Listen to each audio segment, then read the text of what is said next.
हाँ तो dear student, इसके पहले के लेक्चर में मैंने 5 एलिमेंटों के बारे में बता दिया था, 5 मटेरियल के बारे में बता दिया था। जैसे कि हाइड्रोजन के बारे में बता दिया था कि गैस में, हाइड्रोजन गैस में पार्टिकल होते ही हैं, एटम होते ही हैं। Helium, lithium, beryllium, boron. Boron के बारे में मैं आज बता दे रहा हूँ क्या है कैसे। जैसे प्लास्टिक अपने आप में मटेरियल है, ऐसे बोरान भी अपने आप में एक मटेरियल है।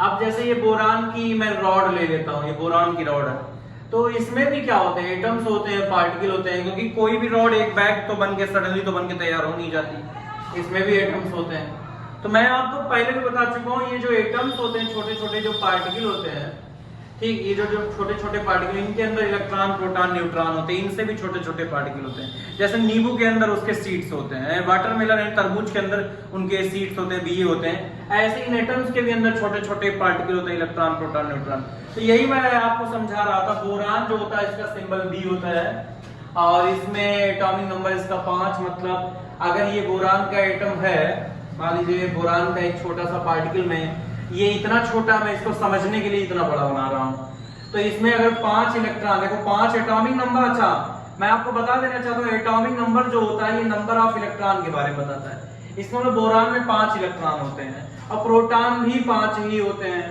ठीक। तो ये हो गया, जितना एटॉमिक नंबर होगा उतने इलेक्ट्रॉन और उतने प्रोटॉन दोनों बराबर होते हैं। जबकि एटॉमिक मास की अगर बात करें तो बोरान में 5 न्यूट्रॉन भी होते हैं। और आपको बताया था मैंने इसके पहले के लेक्चर में, एटॉमिक मास कैसे निकलता है, प्रोटॉन 5 होते हैं, न्यूट्रॉन भी 5 होते हैं, दोनों जोड़ दो तो एटॉमिक मास निकलता है 10। ऐसे कार्बन तो आपने देखा है, कोयला देखा ही होगा, ठीक। तो उसके एक एटम में कितने इलेक्ट्रॉन होते हैं, 6 इलेक्ट्रॉन होते हैं, 6 प्रोटॉन होते हैं।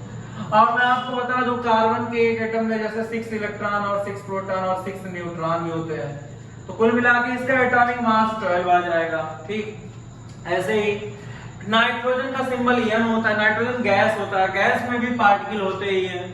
तो नाइट्रोजन गैस के एक एटम की मैं बात कर रहा हूँ, एक एटम में कितने इलेक्ट्रॉन होते हैं, 7 इलेक्ट्रॉन और 7 प्रोटॉन भी होते हैं। बट अगर मैं बात करूं न्यूट्रॉन की, तो नाइट्रोजन गैस जैसे है, तो इसका एक एटम जैसे ही है, तो इसमें 7 इलेक्ट्रॉन, 7 प्रोटॉन, न्यूट्रॉन भी 7 होते हैं।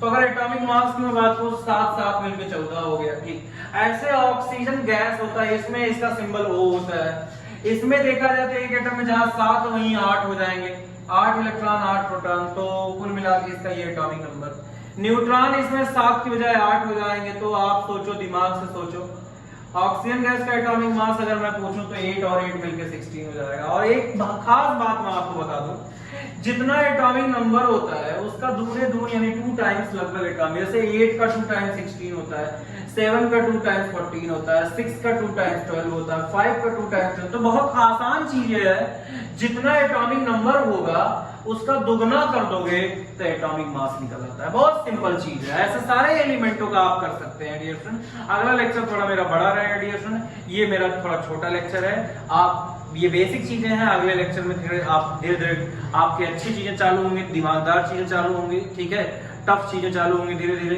तो तब तक के लिए डियर स्टूडेंट इतना आप तैयार करें, ठीक।